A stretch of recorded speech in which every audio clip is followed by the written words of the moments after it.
देशामध्ये आज महाशिवरात्रीचा उत्सव मोठ्या प्रमाणात साजरा केला जाते। महाशिवरात्रीनिमित्त वाडा तालुक्यातील तिळशे येथे हजारो भाविकांनी पहाटेपासून दर्शनासाठी मोठी गर्दी केली होती।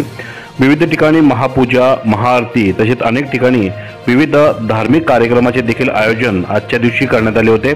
या पार्श्वभूमीवर पालघर जिल्ह्यातील प्रसिद्ध वाडा तालुक्यातील तिळशेश्वर येथे मोठ्या प्रमाणात भाविकांची गर्दी पाहायला मिळाली।